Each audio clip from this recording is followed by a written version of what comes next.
If you really want to learn how to pronounce an English word correctly, then I Nilima Ambad welcome you all in this presentation on Introduction to Phonetics. Can you read this coded language which is written on this slide? No? Then it's okay. We will go further. Before going further, I want to tell you what are the learning objectives of this presentation. The learning objectives of this presentation are to know the sound system of English language, to identify phonetic symbols in the dictionary for correct pronunciation of the word, to apply their knowledge of English phonetics to improve their own pronunciation, to distinguish between consonants and vowel sounds for better understanding of English sounds. If you know what is the concept of phonetics? Phonetics is the concept which is related with the pronunciation of the words in English. Now we will study it thoroughly. Phonetics is a branch of linguistics that studies how humans make and perceive sounds. Now see what the definition says, that how humans make, that means how do they pronounce the sounds and how do they get the sounds or how do they understand sounds. It deals with the sounds of speech and their production, combination, description and representation by written symbols. When you open any English dictionary, you will find some kind of signs after the word. Have you referred the dictionary? Have you seen such kind of signs? Just before the meaning of the word, those signs are given and they are called as phonetic symbols. Phonetics will help you how to pronounce a particular word correctly. It gives the correct pronunciation of a word both in British and American English. Then why to study phonetics? Why we are dealing with the phonetics? Because yes, when we are dealing with the pronunciation of English words, we always take help of the regional accent which we are dealing with. Now we will see what are the reasons to study the phonetics. It improves pronunciation. Phonetics helps you in decoding words. What do we mean by decoding? Decoding means you understand the meaning of the words and pronouncing it correctly. It reduces mumbling and pummeling and helps in boosting your confidence. You may have found the difficulty when you are reading an English word. Sometimes you feel difficulty to read the word, but the phonetics is going to help you when you are going to face this problem. Improves your fluency and accent. Fluency is how accurate you read the content.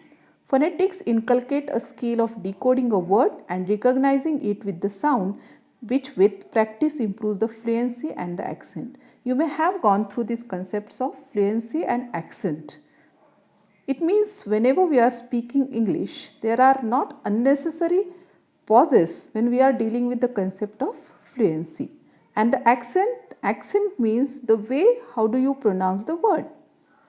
Phonetics also helps in inducing a reading habit. If you think that if you can't read proper words with proper pronunciation, then you will have the interest to read something. But phonetics will help you to induce a reading habit. When one reads correctly, it gives confidence and automatically one is driven into the directions. Now when we are dealing with the alphabets and the sounds, it is very important to understand the difference between the written language and the spoken language. When we talk about spelling, it's important to be clear about the difference between letters and sounds, how we write words and how we say them. For example, there are 26 letters in the English alphabet. You may know them A to Z. But in spoken English, we use around 44 different sounds. This means that the 26 letters have to be used to represent a much larger number of sounds. So sounds and letters don't always match up neatly. Now we will see the difference between letters and sounds. Letters are used for written communication and sounds are used for spoken communication. The alphabet is the set of symbols known as letters that are used to form words. At its most basic, the English alphabet is composed of 5 vowels that you know. There are 5 vowels in English. They are A, E, I, O, U and 21 consonants for a total of 26 letters.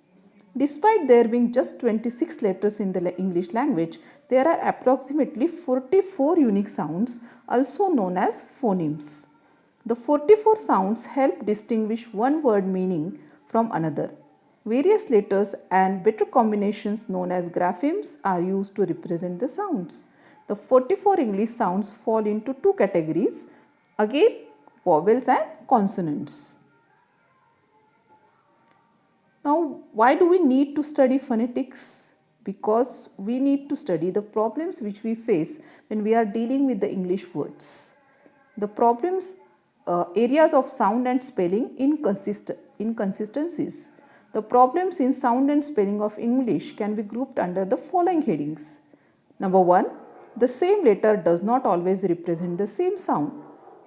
Number 2, the same sound is not always represented by the same letter. Number 3, some letters are not pronounced at all. Number 4, we pronounce sounds in some places where there is no letter. Now we are going to see all these problems with the help of some examples. Number 1, same letter, different sounds. The same letter does not always represent the same sound in English. Some letters can stand for as many as 4 different sounds. For instance, the letter C has no sound equivalent as C. Now see, when you are observing this example, just see the C alphabet, it represents the sounds K and it also represents the sound S. For example, in cup, cat, cotton, bacon, etc., the alphabet C represents K sound, and in the examples seller, receive, accent, access, there it is going to represent the sound S. Silent letters. A lot of English words have silent letters which, though written, are not meant to be pronounced. Writing such words as one heard them uttered may produce erroneous spellings. They are silent B as in limp, comb, depth, supple, doubt. Silent C as in muscle, seen, science, abscess. Silent D as in width, handsome, handkerchief, Wednesday. Silent G as in gnaw, gnome, sign, tongue, rain. Now here, if you will observe, we are not pronouncing these sounds forcefully when we are dealing with these examples. Inserting sound where there is no sound. Another sound or spelling problem in English is the intrusion of sound where there is no spelling to indicate that sound. The words could be spelled, but the pronunciation is problematic to learners of English. For example, year is pronounced before you in the following words. For example, use, cute, beauty, eulogy, babe, Europe. W is inserted before the letter O in one or once. We need to study phonetics so that we can improve our pronunciation by learning to produce each sound of standard English correctly. We also need to study phonetics so that we can interpret the symbols used in dictionaries which represent the pronunciation of radio announcers and educated English speaking people. Now we have gone through many problems which we are dealing with when we are thinking about reading English words. So we need to overcome these problems with the help of the study of phonetics. The phonetics is the study of speech sounds, how they are produced, how they are perceived, and what their physical properties are. These are subfields of phonetics. They are articulatory phonetics, the study of the production of speech sounds. The oldest form of phonetics, a typical observation is the sound at the beginning of the word foot is produced by bringing the lower lip into contact with the upper teeth and forcing air out of the mouth. Articulatory phonetics studies the study of the production of speech sounds. Auditory phonetics, the study of the perception of speech sounds. How do we percept these speech sounds? Related to neurology and cognitive science, and the typical observation in this type is the sounds s, z, z are called sibilants because they share the property of sounding like a hiss. Acoustic phonetics, the study of the physical properties of speech sounds, a relatively new subfield related to acoustics. Now it's very important when we are dealing with the phonetics, phonetic alphabet plays a vital role. Why do we need a new alphabet if we have 26 alphabets in English? to be able to write down how things are pronounced. We have seen that the alphabets are used to write the words, but the sounds are used to write what the pronunciation is. What we want is a simple system where every symbol would correspond to exactly one sound. IPA, that is International Phonetic Alphabet, a special alphabet for representing sounds, was developed. So, what is the International Phonetic Alphabet? It is an alphabetic system of phonetic notation based primarily on Latin alphabet. It was devised by the International Phonetic Association in the late 19th century as a standardized representation of the sounds of spoken English. One aim of the International Phonetic Alphabet was to provide a unique symbol for each distinctive sound in language, that is, every sound or phoneme that serves to distinguish one word from another. The IPA is a written way to show how words are pronounced. If you know it, you can read a word in any language and know how to pronounce it. How amazing is that? The sounds of English. There are 44 sounds of English, or we can say there are 44 phonemes of English. Out of them, 24 are consonants and 20 are vowel sounds. The 20 vowel sounds may be again divided as 12 pure vowel sounds, or it is also called as monophthongs, and 8 diphthongs. You can see the chart of International Phonetic Alphabets here. Now see whatever is written here. Vowels, they are shown in the yellow bracket, and long sounds are given there. So how many long vowels are there? 5 long vowels are there. Short sounds are given there. They are 7 in numbers. Diphthongs are given there. They are 18 numbers. Then consonants are given there. They are 24 in numbers. We are going to see this chart in detail when we are going to have our next presentation on the description of all these sounds. Now we will see what the consonants and what the vowels are. Consonants, they are articulated in two ways: partial or total blockages of one of the vocal organs. The closing movement may involve the lips, the tongue, or the throat. From a phonological point of view, they occupy the edges or margins of a syllable. They may also appear in clusters or sequences.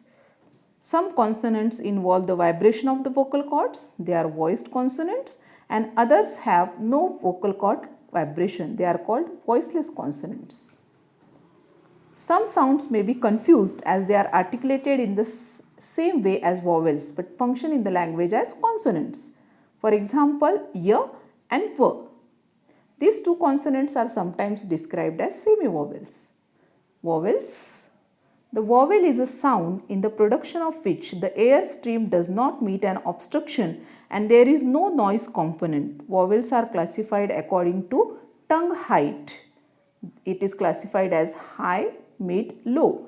Tongue position, front, central, back. Lip position, rounded versus unrounded. Vowel length, short versus long. In British English, there are 20 vowel sounds divided into 5 long vowels, 7 short vowels and 8 diphthongs, which are a combination of 2 short vowels. Pure vowels are also classified according to the part of the tongue involved in their articulation: front vowels, central vowels and back vowels. Diphthongs are divided into closing and centering depending whether the glide is towards closing or centering areas.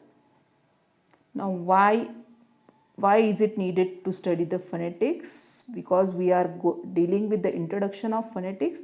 We have seen the need of phonetics and we have seen what is the sound system. We have seen what are the consonants and vowels are. So pronunciation is a necessary part of speaking. It involves making correct sounds of a particular language as well as how sounds are put together in the flow of speech. And I feel we are going to study phonetics in detail in our next presentations. I am very thankful for the references which I have used in this presentation. And now we will deal with the practice. Practice makes perfect. Now if you observe this slide, what is there? The spelling is P-U-R-F-E-C-T. Oh, it's wrong. Now we need to spell it P-E-R-F-E-C-T. So this is again dealing with the pronunciation. Now here the quiz is, choose the correct option. The first question is, what is the full form of IPA? You can identify it very easily. Which of these is not a type of phonetics? Yes, that is also you can identify. The number of diphthongs in English sound is, total number of consonant sound in English is, oh, the answers are. So the long form or the full form of IPA is International Phonetic Alphabet, okay, which is not the type of phonetics, that is personal phonetics. And how many diphthongs are there in English? There are 8 diphthongs in English. And how many consonants are there? There are 24 consonants in English. Thank you very much for listening my presentation, and further we will go towards the explanation of phonetics. Thank you very much.